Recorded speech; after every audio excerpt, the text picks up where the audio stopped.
السلام عليكم ورحمة الله وبركاته. معاكم محمد مصطفى من سبيد تك اللابتوب.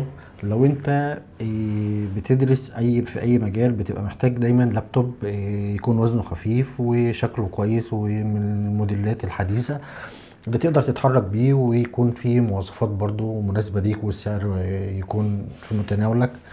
معانا النهاردة جهاز ديل لاتيتيود 7480، جهاز بمعالج i5 جيل 7، شاشة تاتش سكرين. التاتش بتاعها حساس جدا وجميل جدا زي ما احنا شايفين كده. بصمه للامان، وفي خاصيه NFC، وكمان بيدعم شريحه البيانات ان انت تقدر تشتغل عليه انترنت مكان الشريحه. تقدر تشغل انترنت بدون واي فاي وبطريقه سلسه جدا وجميله جدا، وكل حاجه في الجهاز ده متاحه. وفي خاصيه NFC ان انت تقدر تدفع ببطاقه الفيزا في اي موقع الكتروني عن خاصيه NFC. جهاز مميز جدا جميل جدا. رامات DDR4، كارت الشاشه من نوع 620. تصميم حاجه جميله جدا، وزن خفيف زي ما احنا شايفين كده اهوت، وحالته حاله الزيرو. جهاز جميل جدا. هنقرب مع بعض دلوقتي ونشوف المواصفات بتاعه الجهاز. يلا بينا. ورجعنا لكم تاني كده من جوه الجهاز مع بعض. هنبص كده على المواصفات سريعا.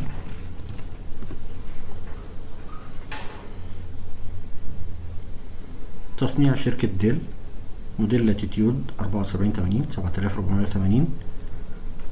عليه بروسيسور i5 جيل 7 7300 يو، بتردد 2.6 جيجا هرتز، اللي هو 4 سي بي يوز بيوصل ل 2.7 جيجا هرتز. عليه رامات 8 طبعا من نوع DDR4 لان البروسيسور بتاعنا هنا جيل 7. عليه كارت شاشة انتل اتش دي جرافيك 620 بمساحة بتوصل ل4. ولو زودنا الرام هنا هو بياخد شير نص الرامات، شير ميموري اهو نص الرامات 4 جيجا، لان الرامات بتاعتنا هنا 8 جيجا. لو خلينا دي مثلا رامات 16 هنوصل هنا نبص نلاقي كارت الشاشة بيوصل معانا ل 8، بالذات الموديل بتاع 620 ده. الريزوليوشن بتاع الشاشة بتاعنا هنا 2560 في 1440. ده طبعا ابعاد الشاشة 2K. الهرتز بتاع الشاشة برضو نبص عليه. الشاشة بتاعتنا هنا 60 هرتز. طبعا في هنا اهوت مقياسين، لان في برامج معينة لازم تنزل الهرتز بتاع الشاشة ما تخليهوش عالي. وعلشان نعمل تيست للبطارية بالمرة، ده طبعا لما بتيجوا تنورونا في الشركة بنعمل التيست دوت كامل. بنفتح هنا اهوت الامر بتاعنا CMD. هتلاقوا الامر دوت موجود تحت الفيديو، باور CFG سلاش بطاري ريبورت. بيقول لي ان هو سايب لي الريبورت بتاعي في المسار ده. طبعا بنروح للمسار اللي هو سايب لي فيه التقرير بتاع البطارية اهو، بطاري ريبورت. هنبص على التقرير بتاعنا هنا اهوت، هنلاقيه الديزاين التصنيع بتاع البطارية 41998 ملي واط. وفي الفول تشارج الموجود اللي هو الحالي دلوقتي نفس الرقم، نقدر نقول البطارية دي 100%، ومعانا لحد تقريبا 70% بتكون البطارية حالتها كويسة.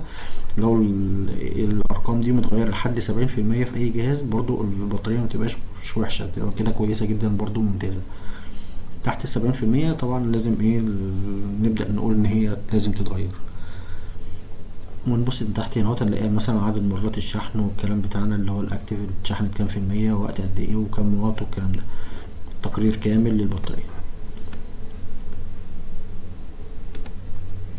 يلا بينا نرجع للجهاز.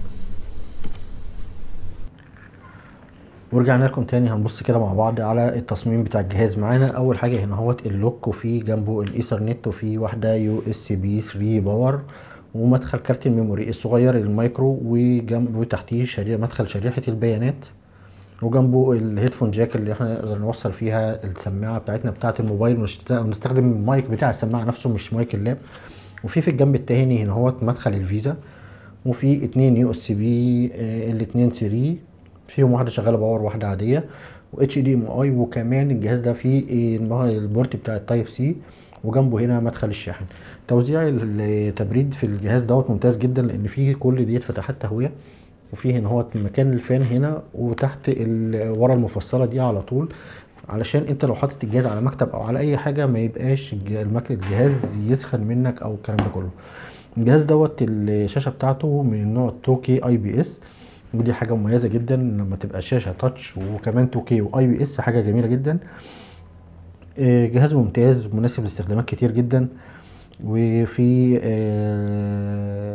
امكانيات كتير ممكن تكون محتاجها، والسعر بتاعه برضو مش اللي هو الحاجات الاوفر، على قد مواصفاته يعتبر الجهاز السعر بتاعه جميل جدا.